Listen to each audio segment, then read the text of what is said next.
So after the recap, we catch up with the animals walking through the farmland in the rain like Toad had promised.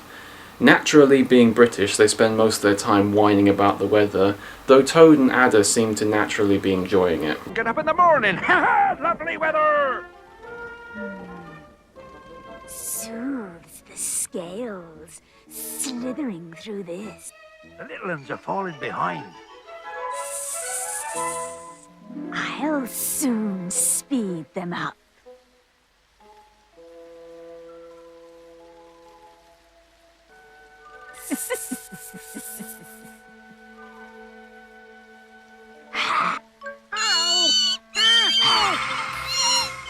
Ada once again proving her skills as a motivator, putting the fear of death into them Ali Ermy style. All that's left is for her to start slinging abuse at them. Who's the slimy little communist shit twinkle toad cocksucker down here who just signed his own death warrant? Naturally, the tension of walking through rain and mud gets to the animals, and after a young rabbit nearly drowns, they start mudslinging. Cowardy, cowardy custard!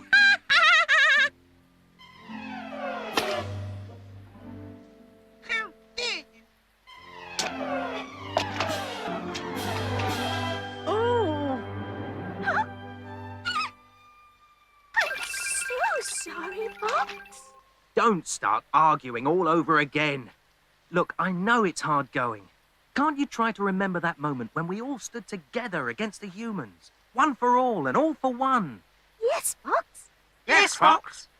It's all very well, but I'm a martyr to my rheumatism, you know. I swear, if Michael Crawford comes out to play some kind of loosely connected relation to Badger and starts rolling his words, I'm out of here. Thankfully, no furlings start appearing, and Fox comes up with the solution, opening up the Red Fox taxi service yet again and giving the animals a lift.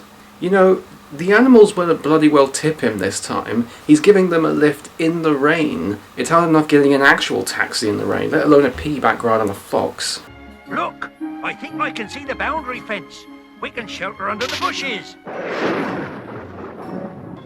If there's one thing I've learned from movies and TV is that you don't stay at places with massive amounts of lightning crashing around it. It probably has a leech patch or a wolf staying in it. Or dare I say it, a Tim Curry living in it. I'm just a sweet transvestite. There.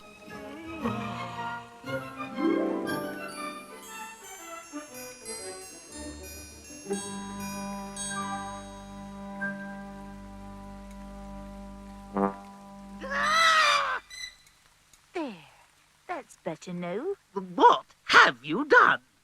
I just added a stray feather to your tail, dear, to hide the burnt bits. Oh, it do look lovely. What kind of feather? Well, I think it's one of owls, actually. That dowdy female? Beggars can't be choosers, Pheasant. You should be grateful. Grateful? What?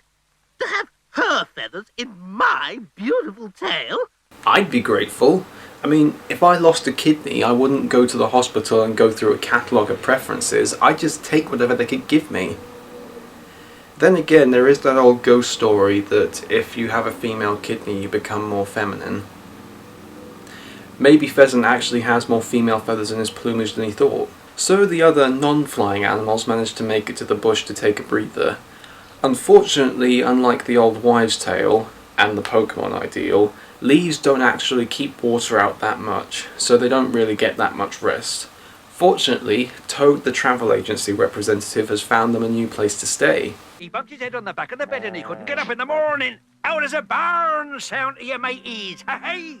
A dry barn sounds like heaven. Where? Not far. Too near humans. Oh, I knew there was a catch. Any boat hole in a storm? She's still right. Come on, Toad. Lead the way. Ahoy there, mateys! There it is! Yes, but is it the one we're looking for? It's a barn, matey. What more do you want? He's got a point. What the hell does it matter what barn it is? Just pick up your sacks and haul ass to the dry spot. So the animals managed to do a 101 Dalmatians and crash in the barn for a night. thankfully out of the view of the farmer's dog. Oh, I'm getting too old for all of this. I guess travelling long distances and spending a night in the barn is a candidate for the myrtile list. Better get Ted to update that one. So the animals managed to tucker down for the night, with the feathered animals taking turns to keep watch on the farmer and his dog. And like most British people are known to do, when it's raining, they sleep. And then it starts up again in the middle of the night, so we don't really notice any difference.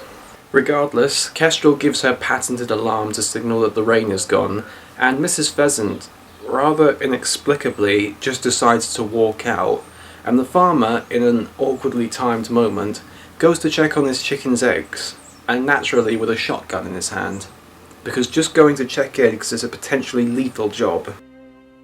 Huh? What the?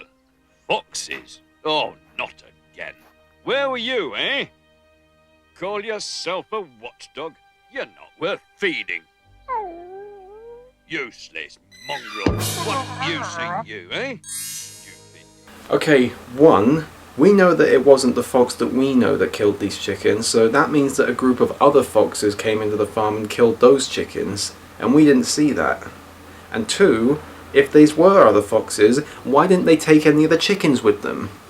Did Dawes Mr. Fox just have an off night and he wanted to take it off? And three, that's some pretty harsh retribution for the dog there. Call the RSPCA on that one. Actually, based on the abuse that this dog takes, it's led some fans to believe that this is actually Rollo, one of the supporting characters that makes an appearance halfway through Series 2. Now, it is confirmed in this episode that his name is Bruno, but there's not too far of a belief to think that this is actually Rollo, just with a different name, given his backstory in the second series. Anyway, Mrs. Pheasant's contrived sleeping under a tree thing gets rudely interrupted by the farmer's noise, and, well... Farm dog. I wish I could sell you, but you're a useless canine waste of space. Huh? What have you... Oh...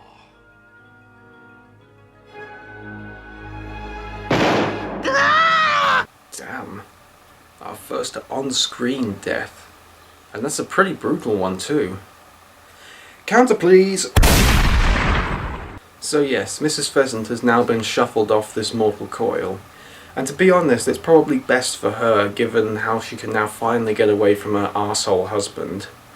Although, in fairness, a death of any character is pretty tragic, especially since this is now a character that we've seen from the beginning and has had at least one line in every episode. The game's just getting serious now. But the other animals are still in the firing range, literally in this case, and they try to make an escape. Unfortunately, the farmer comes to the barn and then shuts them in. Wait till I've reloaded my gun, Fox. I'll get my own back on you. You see if I don't. Check the windows. They're shut.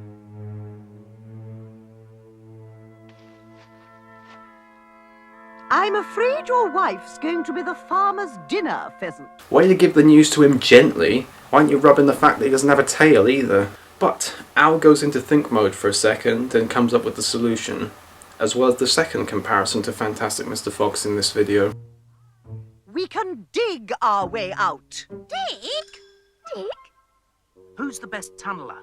Why, Mole, of course. Oh, gosh. Thank you.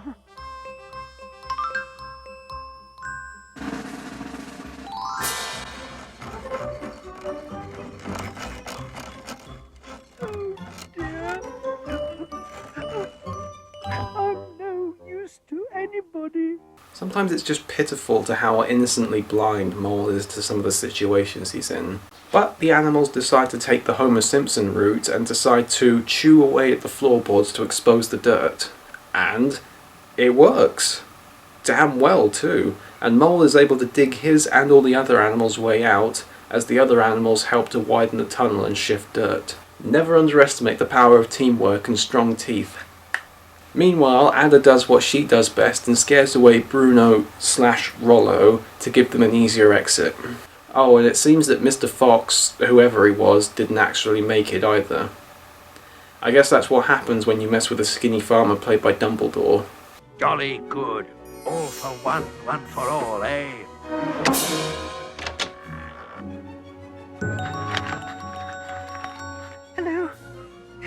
Is that you, Badger?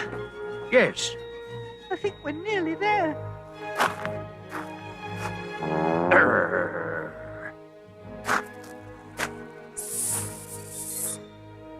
Say anything and you'll be sorry.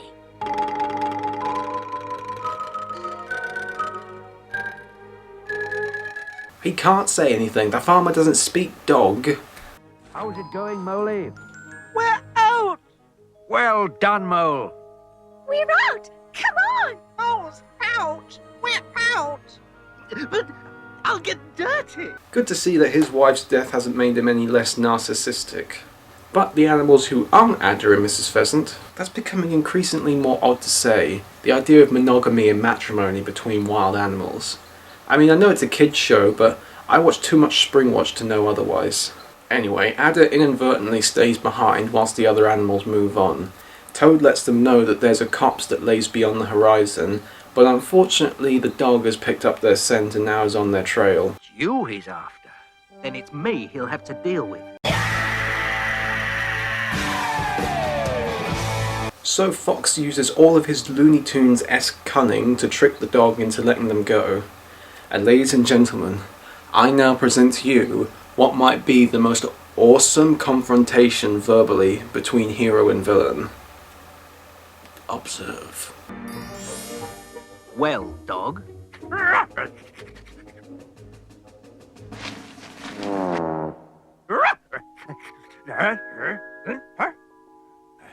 Well, Fox, I suppose it was me you wanted. my master wants you dead. So, he wants every fox dead. You killed his chickens. Oh no, I didn't. Liar. I'm not the only fox around. You're here. Ah, I see. Any fox will do. That it? Your master must be very stupid. How dare you? To kill one fox because another hurt him, that's the same as kicking you because his wife's burnt his dinner. Huh? He does too. I mean, does that make any sense to you? No, but you still haven't told me why you were lurking round the chicken coop.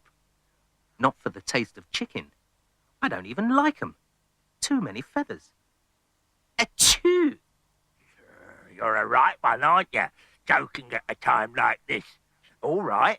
If it wasn't for the chickens, what was it for? Didn't you see the others? What others? My friends. Not foxes, but rabbits, mice, hedgehogs, toads, birds, all kinds. Your friends? We've taken an oath of mutual protection. What's that when it's at home? Well, we've sworn to look after each other on this journey we're doing to a nature reserve. Even humans can't hurt you there. Pull the other one.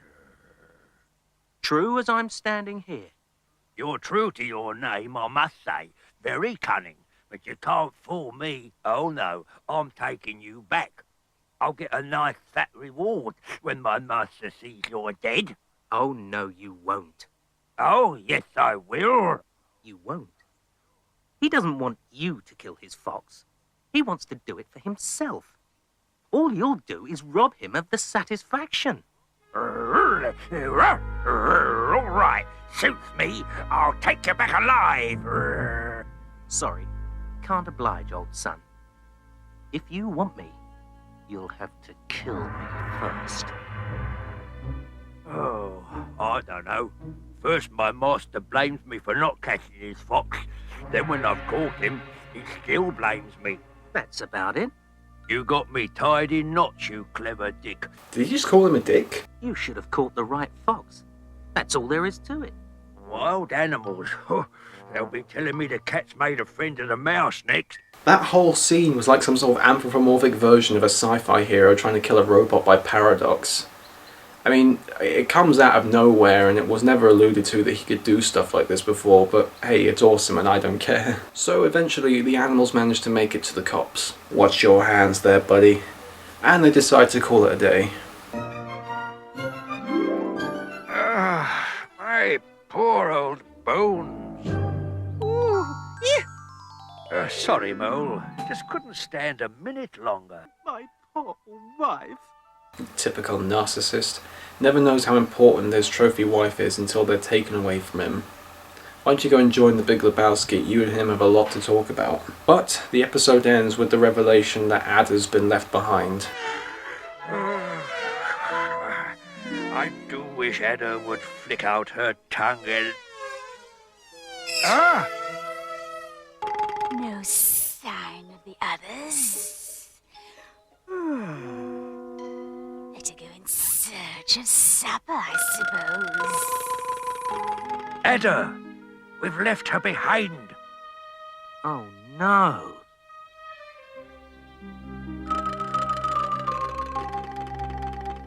This episode certainly delivered. It's going from mud to straw to tree in its journey, and giving us several things that previous episodes haven't given us. For one, this is the first time we see the animals working as a team to try and overcome almost certain death situations, which allows us to get a more triumphant feeling for them when they succeed, and shows that as a group they can do almost anything to overcome odds. Also, the idea of a character being separated from the group, either through selfless or selfish actions, and then ending up having bad things happen to them, is something that will play out majorly later on in the story, particularly in conjunction with Fox's do anything regardless of own life attitude. Speaking of which, he really steals the show in this episode, and while his verbal beatdown of Bruno only comes in the last half of the episode, it really comes through as one of the greatest moments in the show's history. Also, the death of Mrs. Pheasant is a very significant blow, and like I said, it's the first on-screen death that we've had so far, and it's quite a brutal one, almost on par from the scene with Bambi with the pheasant that gets shot down. Overall, this episode certainly helps follow up nicely from the previous excitement of the last one, and it definitely makes it a good episode. But next episode we'll be losing a great member of the group, as well as our eardrums. Trust me, you'll know what I mean when we get there.